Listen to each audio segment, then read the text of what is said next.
네, 우리 첫 번째 십계명의 첫 번째 계명이 혹시 뭐 아시나요? 뭔지 아시나요? 주일학교 아이들은 알 것 같은데 십계명 중에 첫 번째가 뭐죠? 나 외에 다른 신을 두지 말라, 그죠? 혹시 어른 중에 모르시는 분은 없었겠죠? 네. 이 말이 뭐 다른 종교를 갖지 말라, 하나님 말고 뭐 다른 부처님이나 기타 다른 종교를 섬기지 말라 이런 의미만 있는 것은 아니다라고 지난주에 한번 말씀을 드렸습니다. 그러니까 하나님의 자리에 다른 것을 두지 말라는 거예요. 하나님과 같은 자리에 있는 걸 두지 말라는 겁니다. 여기에는 어떤 게 들어올 수 있냐면 어떤 사람에게는 돈, 그죠? 어떤 사람에게는 가족, 누구에게는 게임, 어떤 사람은 운동, 누구는 성공, 직장, 인기, 학교, 뭐 이런 다양한 것들, 이런 것들이 나에게는 하나님처럼 될 수 있어요. 여러분에게 하나님보다 더 소중하게 생각하는 것, 하나님만큼 나한테 더 중요한 자리를 차지하고 있는 것, 여러분에게는 어떤 것이 있죠? 생각나는 그 한 가지가 있다면 그게 바로 내가 섬기는 다른 신이에요. 첫 번째 십계명에서 이야기했던 나 외에 다른 신을 두지 말라고 하는 이 다른 신이 바로 내가 하나님처럼 소중히 여기고 있는 그런 것들입니다. 그래서 어떻게 보면 내가 만든 가짜 신, 이 우상이라고 하는 거는 나의 평생 간절한 소원, 이게 나의 우상이 될 수 있어요. 여러분에게 간절히 오랫동안 바라고 있는 소원이 뭐가 있나요? 교진이 뭐 있지? 늘 말하는 게 없어졌어 이제 그 소원이?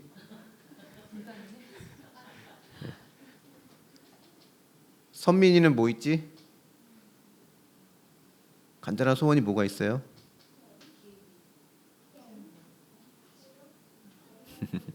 게임 실컷 하는 거? 각자에게 평생의 소원이 있을 겁니다. 도산 안창원 선생님이 이렇게 얘기했대요.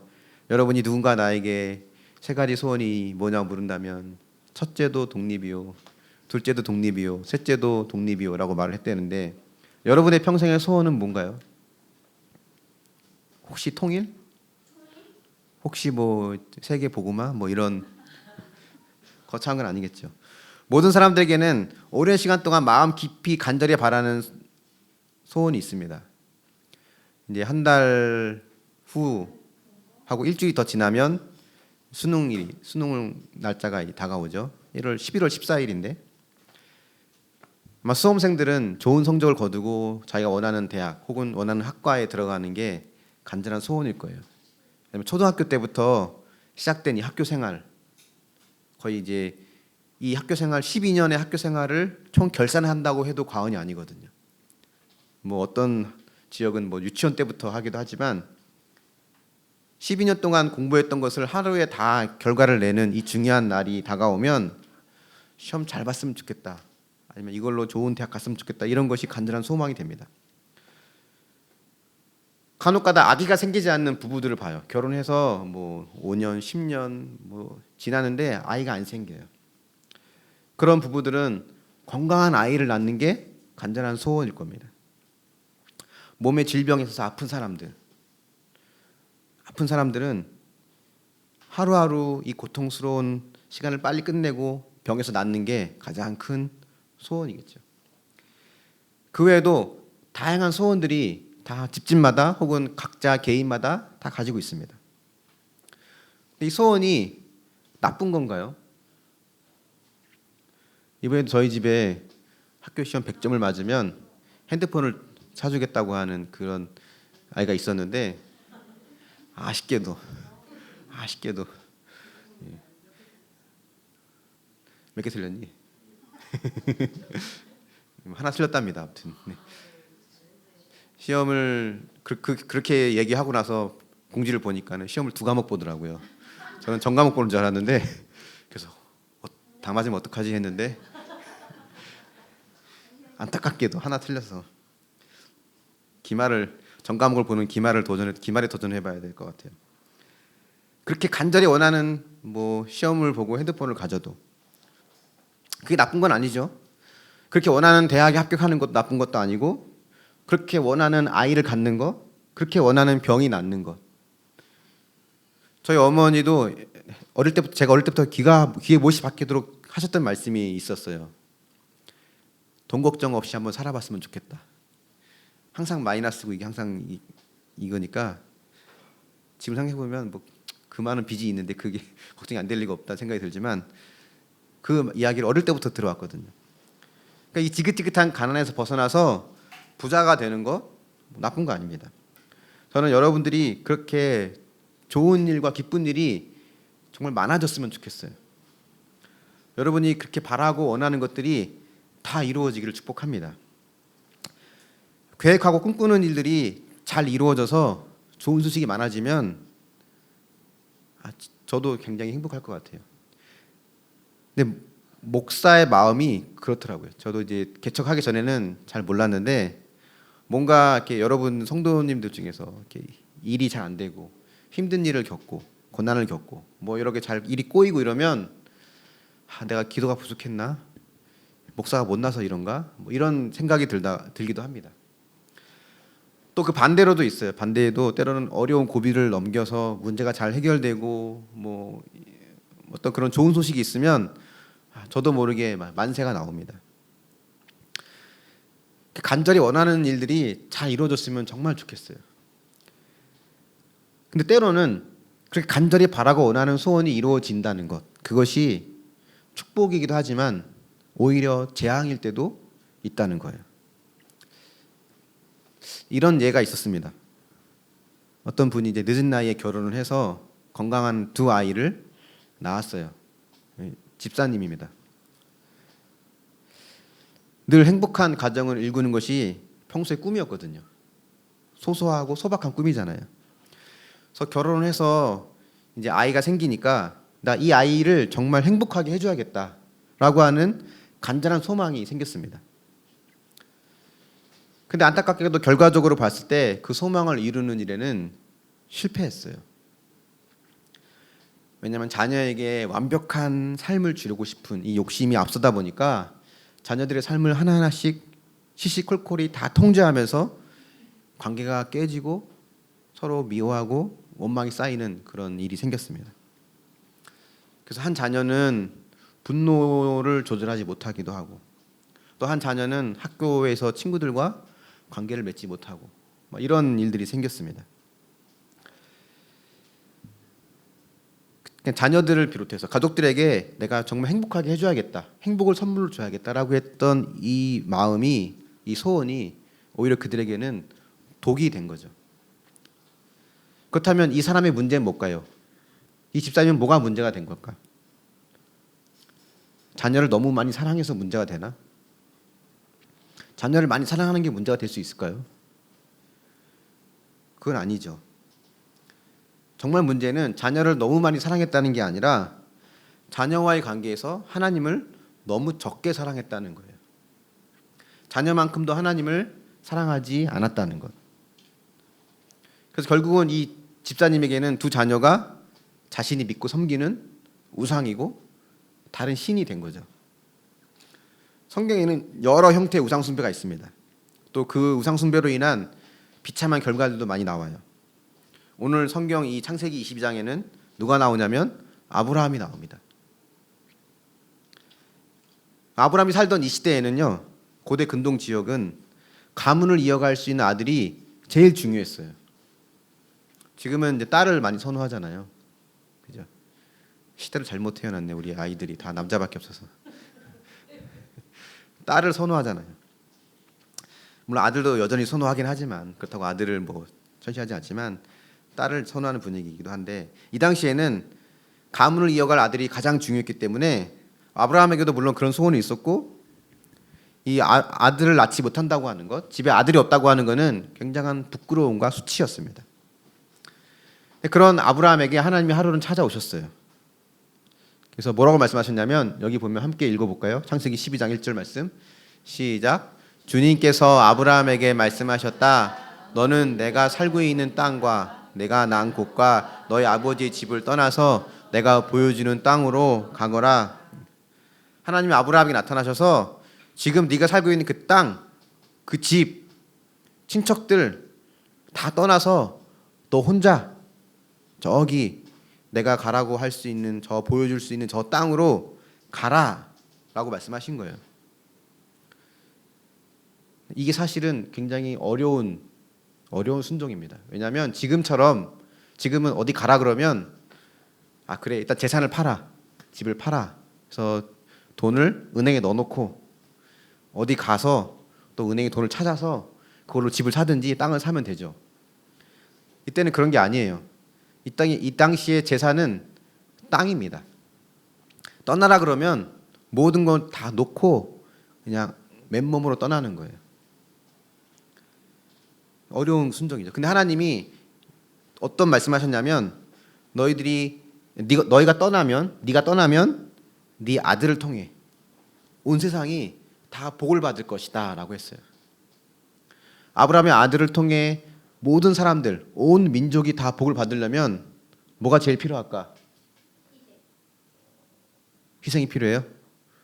너무 어렵게 생각하는 것 같은데. 아들이 필요하지. 아들을 통해서 복을 준다고 했으니까 아들이 필요하죠. 근데 아브라함에게 아들이 있어요, 없어요? 없어요. 그렇게 하나님이 약속하신 다음에 아들을 줬어요, 안 줬어요? 주셨어요. 근데 몇 년 후에 주셨냐면 25년 후에. 이때 나이가 몇 살이었냐면 아브라함의 나이가 75세였어요. 근데 아브라함이 몇 세에 아들을 낳았냐면 100세에 낳았어요.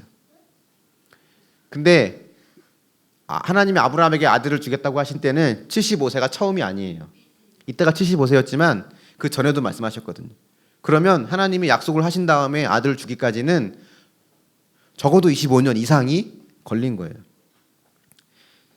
25년을 아들을 낳기까지 기다리는 건요, 굉장히 괴로운 일입니다. 목사님은 아이를 못 낳아서 힘들어하는 시간을 겪어보지 않았어요. 그래서 그런 부부들이 얼마나 힘든지 마음으로는 잘 모르지만 그 추측은 할 수 있겠죠. 근데 그 기다리는 시간이 아마 굉장히 힘들었을 것 같아요. 왜냐하면 시간이 갈수록 가능성이 점점점 낮아져요. 75세라니까 100세가 돼가고 있는데 할아버지 혼자 애 낳나? 할아버지 부인이 있죠. 부인은 몇 세가 될까 그러면? 그죠? 75세, 100세가 되면 그 부인은 적어도 90살은 되겠죠. 점점점 아이를 낳을 수 있는 몸이 아닌 거예요. 점점점 가능성이 낮아져요. 그러면 얼마나 절망이 크겠어요. 근데 이렇게 기다리고 절망하고 하는 시간이 아브라함의 믿음을 튼튼하게 해준 건 있어요. 근데 아브라함 믿음이 튼튼해졌다는 것은 그건 그거고, 그랬다고 해서 아브라함이 이렇게 아이를 낳을 때까지 기다리는 게 별거 아니다, 쉬운 거다, 좀만 참아라 이렇게 말할 수 있는 게 아니에요. 기다리는 거는 엄청 힘든 거예요. 게다가 아브라함이 고향을 떠날 때 주변 사람들의 반응은 어땠을까? 비웃었을걸요. 야, 왜 떠나냐? 여기 네가 아들 하나 없지 다 있잖아. 여기는 돈도 많고 땅도 넓고 사람들도 다 널 좋아하고 여기서 편하게 살면 되지. 아들 없는 거 빼곤 다 있는데 왜 떠나냐는 거예요. 아들도 없는데. 그래서 아브라함은 떠나자마자 빨리 부자가 되고 아들이 돼서 사람들한테 야, 나는 니네가 생각하는 것처럼 바보가 아니었어. 나는 내 생각이 옳았어. 이걸 빨리 보여주고 싶었을지도 몰라요. 근데 25년 이상을 기다리게 하셨고 결국 아브라함의 나이가 100세 됐을 때 더 이상 아브라함의 부인이었던 사라가 아이를 낳을 수 없는 몸이 되었을 때 그때 하나님의 아들을 주셨습니다. 그러면 이제 아브라함은 25년 동안 기다리면서 부자가 됐어요. 또 하나님 은혜를 주셔서 부자도 됐고 그렇게 기다리던 아들도 생겼어요. 그러니까 아들만 빼곤 다 있었는데 그 하나 없던 아들이 생겼어. 그러면 이제 불행 끝 행복 시작. 이제부터는 죽는 날까지 아들과 함께 재밌게 살다가 그냥 마지막 행복하게 살다 끝나면 되는 거예요. 더 이상 바라는 것도 없고 이제는 행복 시작일 것 같아. 근데 여기서 중요한 거는 100세 아들을 낳아서 평생의 소원이 이루어졌지만 이때부터가 진짜 시작이라는 거예요. 아브라함이 이 25년 이상 기다린 이 기다림이 누구를 위한 기다림이었을까? 하나님을 위한 기다림일까? 아니면 자기 자신을 위한 기다림일까? 이 두 어떤 기다림인지 우리는 볼 수 있어야 돼요. 다시 말하면 이거는 하나님이 나에게 약속하신 말씀이 있잖아요. 네 아들을 통해서, 너의 후손을 통해서 온 민족에게 복을 줄 거다. 이 하나님 약속을 기다리는 마음으로 아들을 기다렸는지, 아니면 나는 아들만 빼고 다 있는데 하나 없는 거 하나님이 주셔야 되는데 라고 하면서 아들을 기다렸는지. 다시 쉬운 말을 바꾸면 하나님은 나한테 아들을 주는 도구야. 그냥 도구로서 기다린 건지, 아니면 거꾸로 아들이 하나님 말씀을 이루는 도구가 될 수 있는 건지, 어떤 마음으로 기다렸는지를 우리는 볼 수 있어야 돼요. 어쨌든 그토록 기다리던 아들이 태어났습니다. 이제는 행복하게 살다 죽을 일만 남았는데 하나님이 다시 아브라함을 부르세요. 하나님 부르시면 불안해. 우리 창세기 22장 한번 볼까요? 주보에 보면 2절도 있죠. 2절 말씀 같이 한번 읽어보겠습니다. 시작. 하나님이 말씀하셨다. 너의 아들 내가 사랑하는 외아들 이삭을 데리고 모리아 땅으로 가거라. 내가 너에게 일러주는 산에서 그를 번제물로 바쳐라. 너의 아들, 너의 사랑하는 아들, 하나밖에 없는 그 아들을 번제로 바치래요. 번제로 바치는 게 어떻게 바치는 건지 알아요? 아는 사람 어떻게 바치는 거지? 화형? 또 화형도 있고. 어떻게? 그냥 산채로 불에 태워? 살아있는 사람을 그냥 불에 태워서요? 그게 번제인가? 번제를 바치려면 어떻게 해야죠? 기억 안 나요? 소나 양을 가져오면 번제로 바칠 때 어떻게 바쳤어요? 죽여서 피를 땅에 쏟고 가죽을 벗겨 그 뼈 마디를 다 자르고 불에 태워요. 그러면 이삭을 번제로 바치라는 말은 이삭을 데려다가 죽이고 피를 쏟고 가죽을 벗기고 잘라서 태워서 죽이라는 거예요. 이상하지 않아요? 이삭을 제물로 바치래요. 하나님 이렇게 하신 이유는 지금 이삭과 아브라함을 떨어뜨려 놓으려는 거예요. 떨어뜨려 놓으려고. 아브라함으로부터 이삭을 떨어뜨려 놓고 싶은 거예요. 떨어뜨려 놓고 싶으면 이삭을 저 멀리 보내라고 하든지 다른 집으로 입양 보내라고 하든지 하면 될 텐데 왜 하나님이 아브라함의 손으로 직접 이삭을 죽이라고 했을까? 어떤 이유 때문에 그랬는지를 한번 보려고 하는데요. 아까 읽었던 2절 말씀 보면 하나님이 아들을 그냥 이삭이라고 하지 않고 뭐라고 했냐면 너의 아들, 네가 사랑하는 또 너의 외아들, 이렇게 3번이나 얘기했거든요. 그 아들이 어떤 아들이냐면 네가 하나밖에 없는, 네가 정말 사랑하는 소중한 그 아들. 이 말은 아들 이삭이 아브라함에게는 전부가 되었어요. 더 나아가서는 이삭은 아브라함의 숭배하고 경배하는 대상이 된 거예요. 그전에는 아브라함이 하나님이 가라 그러면 떠나고 가는 하나님 말씀이 아브라함의 전부였지만 이제는 이삭을 사랑하고 이삭이 잘 되는 게 아브라함의 전부가 되었어요. 아까도 얘기했지만 아들을 사랑하는 건 문제가 아니에요. 아빠가 아들을 사랑하는 건 당연한 거죠. 하지만 그 사랑이 경배와 숭배의 대상이 되면 그게 문제예요. 또 하나님이 아브라함에게 이 명령을 내리신 이유는 1절에 보면 뭐라고 얘기하냐면 하나님이 아브라함을 시험하는 거예요. 테스트하는 거. 네가 사랑하고 좋아하는 그게, 여러분 뭘 좋아하고 사랑하나요?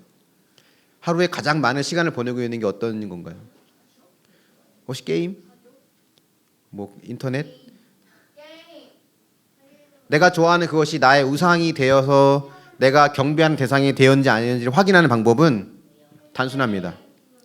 그걸 없애보는 거예요. 그걸 흔들어서 그게 없어졌을 때 내가 불안하거나 두렵거나 내 안에 원망이 올라오거나 그러면 우리는 그게 나의 우상입니다. 내가 섬기는 우상이 흔들릴 때 내가 섬기는 우상이 위협을 당할 때 우리는 두려움을 느껴요. 여기서 내가 어떤 반응을 보이느냐가 내가 섬기고 있는 것이 진짜 거짓신인지 아닌지를 알 수 있는 거죠. 근데 여기서도 한 가지 의문은 여전히 해결되지 않은 게 있습니다.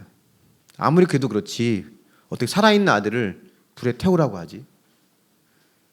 살아있는 아들을 죽여서 불에 태우라. 또 더 이상한 거는 아브라함이 그 말씀을 듣고 실천해요. 이삭을 데리고 집 산으로 가. 죽이기 위해서. 끈으로 묶고 내려놓고 칼을 뽑아서 찌르려고 하고. 아브라함은 거기에 순종했어. 이걸 보면서 아브라함은 아들보다 하나님을 더 사랑하는구나. 하나님 말씀하시면 그 소중한 아들도 죽일 수 있구나. 아브라함의 믿음은 대단하다. 이렇게 얘기하면 어떤 생각이 드냐면 나는 아브라함처럼 못해. 나는 아브라함처럼 아들을 죽이면서까지 그렇게 극성스럽게 크게 믿고 싶지 않아. 그냥 나는 평범하게 믿을래. 아들까지 죽이면서까지 하나님을 섬기고 싶지 않아. 나는 아브라함처럼 될 수 없어 라는 마음이 들거든요. 근데 사실은 하나님과 아브라함 사이에는 둘만의 뭔가가 있었어요. 하나님이 바치라고 얘기했고 아브라함이 순종할 때에는 우리는 모르는 뭔가가 그 둘 사이에 있었어요. 그래서 순종할 수 있는 거예요. 지금은 어느 정도 성장하면 여기 아이들도 너희들도 나이를 먹으면 어른이 되면 부모님을 떠나서 혼자 살게 될 거예요. 결혼해서 살 수도 있고 아니면 결혼 안 하고도 혼자 살 수 있죠. 혹은 부모님이랑 계속 같이 살 수도 있어요. 그게 나쁜 건 아닙니다. 뭐가 좋고 나쁘고도 말할 수 없어요. 어쨌든 지금은 내가 원하면 또 능력만 되면 같이 살 수도 있고 따로 살 수도 있는 거예요. 근데 이 당시에는 가족끼리 절대 따로 살지 않았습니다.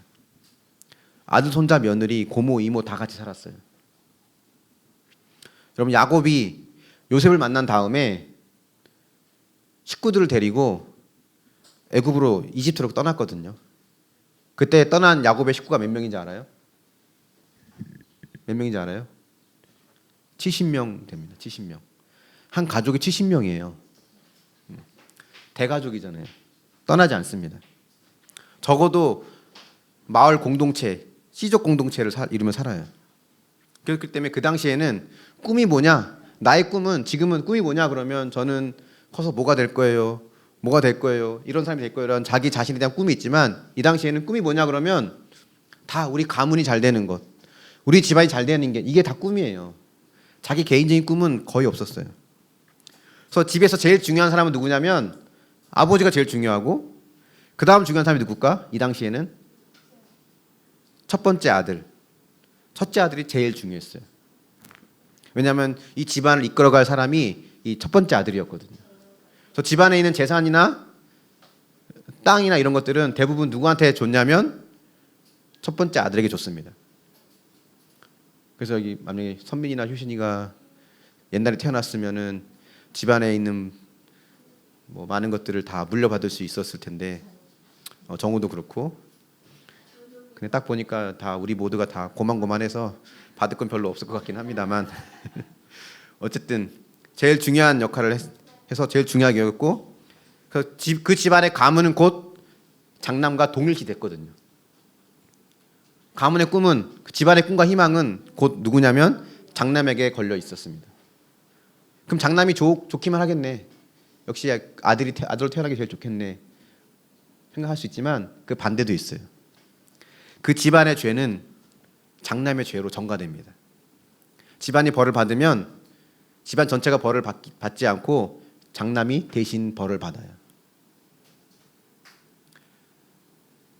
여러분 출애굽할 때 총 몇 가지 재앙이 있었죠? 아는 사람? 10가지 재앙이 있었죠. 10가지 재앙 중에서 마지막 10번째 재앙이 뭐였어요?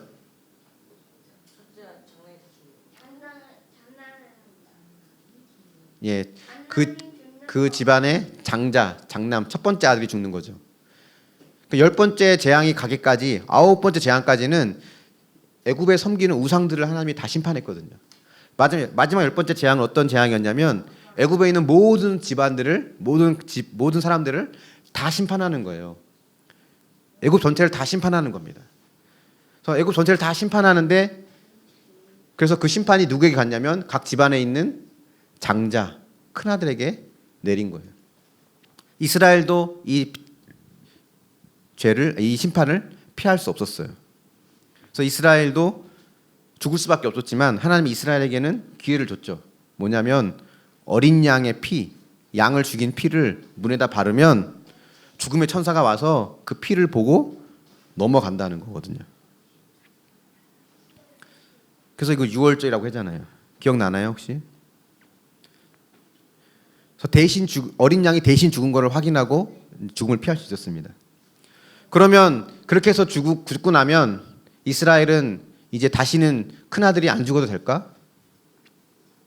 한 번 제사 드리면 그 다음에 제사 안 드려도 되나요? 아니, 번제와 이런 제사는 계속 드렸거든요. 그래서 그 다음부터 어떤 일이 있었냐면 이스라엘 사람들은 레위인, 제사장들이 먹고 살 수 있도록 그들에게 돈을 지불했어요. 제사장에게 또 레위인들에게 돈으로 값을 지불하는 것을 하나님은 큰아들이 대신 죽는 걸로 쳐주셨어요. 생명 대신에 돈으로 값을 지불하는 걸로.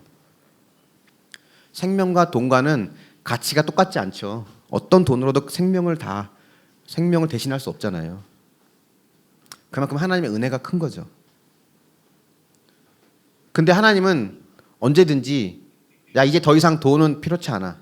이제는 내가 각 집안의 첫째 아들, 장남들의 생명을 내가 가져갈래 라고 하실 수 있는 분이에요. 언제든지 죄를 심판하기 위해서 장자들의 생명을 가져갈 수 있는 분. 하나님과 아브라함은 이걸 이해하고 있었어요. 하나님이 아들을 바치라고 했을 때 아브라함은 하나님이 이제는 우리 집안의 죄를 묻는 거구나. 우리 집안을 심판하는구나 라고 하면서 이 집안의 죄를 용서받기 위해서는 장자인 이삭이 죽어야 한다는 걸 알았기 때문에 아브라함은 순종할 수 있던 거죠. 만약 하나님이 아브라함에게 너의 아내를 제물로 바쳐라 라고 했다면 아브라함은 어떻게 했을까? 만약에 여러분의 남편을 제물로 바치라고 한다면 웃음을 참지 못해서 뜻대로 하겠습니다 이런 분이 또 있을지 모르겠지만 아내를 제물로 바치라고 했다면 아브라함이 순종하지 않았을 수도 있어요. 이거는 비상식적인 거거든요. 하지만 이삭을 바치는 것은 그 당시에 비상식적인 것이 아니었어요. 아들이란 제물을 통해서 하나님은 죄라고 하는 빚을 회수하는 거예요. 이때 아브라함에게는 두 가지 생각이 충돌합니다. 뭐냐면 하나님은 공의로우신 분이잖아요. 정의로우신 분이고, 그래서 죄는 결코 그냥 넘어가지 않습니다.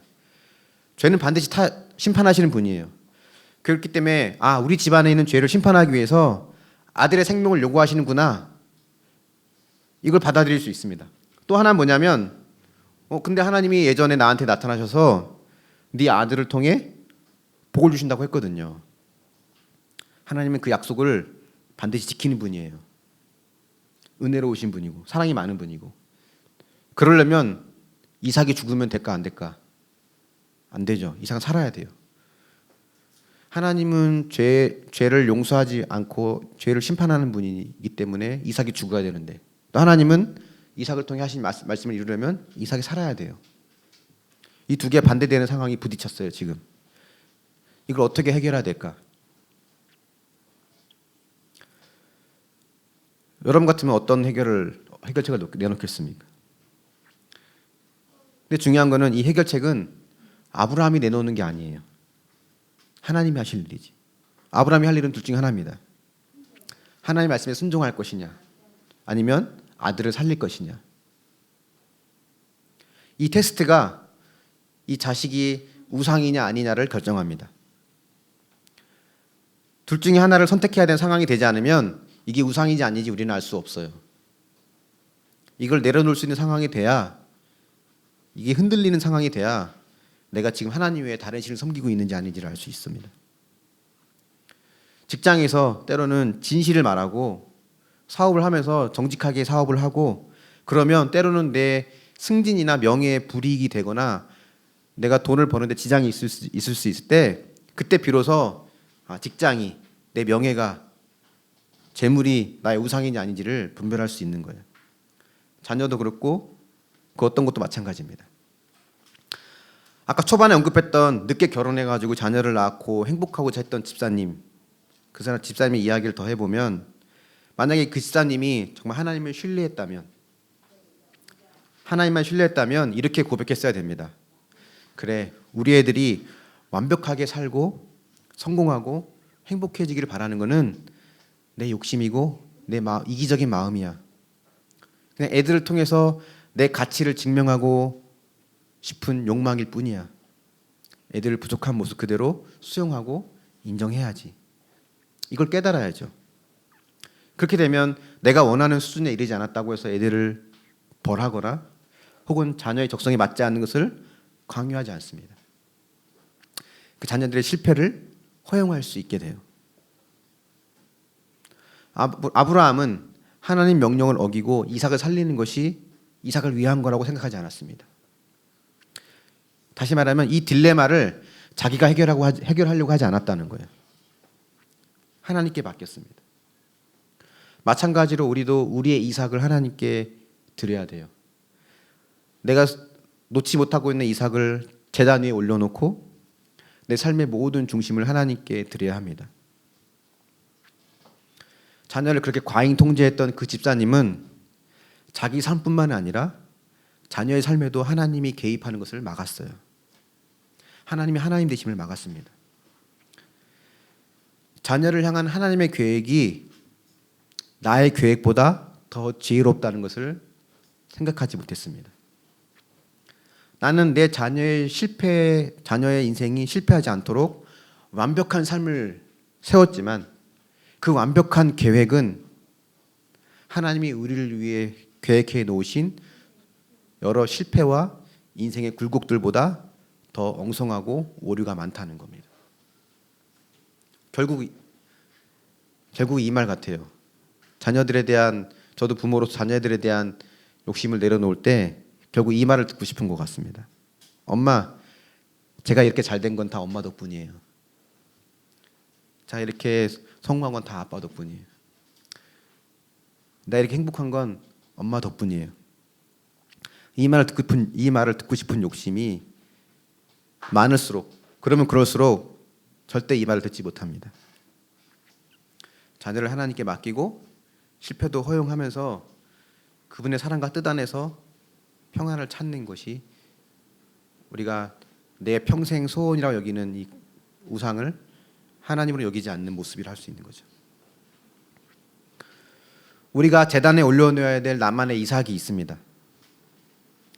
내가 그토록 간절히 바라는 그것, 그 원하는 것 자체는 잘못은 아니지만 그것만 있으면 내 모든 삶의 문제가 해결될 거라고 믿을 때, 그것이 또 하나님이 주시는 평안을 대신할 때 우리는 그것이 나의 우상인 걸 알고는 그 나의 이삭을 제단에 올려놓을 수 있어야 됩니다.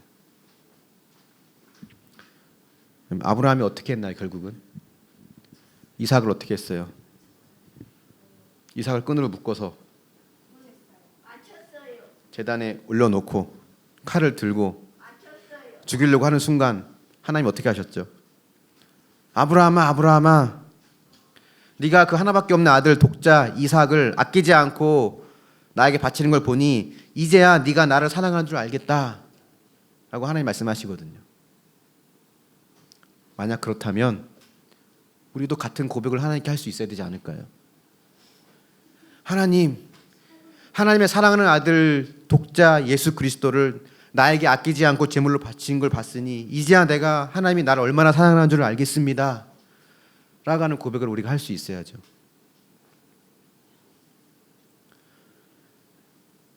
이삭의 죽음으로 하나님은 아브라함의 죄를 용서하려고 하셨습니다. 이삭의 죽음으로 아브라함의 집안을 용서하려고 하셨어요. 근데 결국 이삭이 죽었어요? 안 죽었어요? 안 죽었어요. 그러면 이 아브라함의 죄는 용서받을 길이 없나요? 하나님이 순양을 준비하셔서 순양을 대신 제물로 받으시고 아브라함의 집안의 죄를 용서하셨습니다. 그리고 그 뒤로 이어 수천 년이 지난 이후에 먼 훗날 다른 아버지께서 다른 산 갈보리 위에서 그분의 장자와 함께 올라가셔서 여러분을 위한, 저를 위한, 우리 모두를 위한 제물로 그 아들을 내어주심으로 이 용서와 사랑은 완벽하게 완성이 되었습니다. 여러분, 예수님만으로 충분합니다. 그분 한 분으로 충분해요. 그거 없으면 못 살 것 같은데 주님은 이제 우리한테 너 그거 없어도 되는 삶으로 우리를 초대하고 계십니다. 그분의 부르심대로 나의 이삭을 제단에 놓고 하나님께 드릴 수 있는 저와 여러분이 될 수 있길 바랍니다. 한번 묵상해 보십시오, 여러분. 내가 하나님께 드려야 될 나만의 이삭은 무엇이 있을까요? 무엇이 위협을 받을 때 여러분 두렵거나 불안합니까? 자녀, 건강, 직장, 명예, 돈, 취미, 뭐 어떤 것이든 어떤 것이 흔들릴 때 여러분 가장 많이 흔들리나요? 내가 필요한 부와 명예와 안정과 위로와 행복, 이 모든 것들은 다 주님 안에 있고 그것은 결코 잃어버릴 수 없다는 것을 여러분 인정하십니까?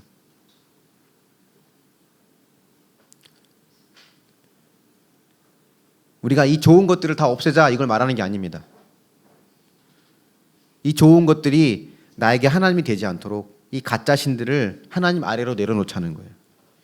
그것이 더 이상 나에게 우상이 되지 않을 때 내 삶의 의미와 가치가 있는 겁니다. 그것이 더 이상 우상이 아닐 때 내 삶이 위험하지 않다는 거예요. 그래서 우리 이렇게 고백할 수 있어야 돼요. 여러분이 가장 소중히 여기는 그걸 놓고 나는 그거 없어도 살 수 있어. 하나님이 계셔도 하나님이 계시기 때문에 너 없어도 나는 살 수 있어 라는 고백으로 하나님께 나아갈 수 있는 자 여러분이 될 수 있기를 예수님의 이름으로 축원합니다. 아멘.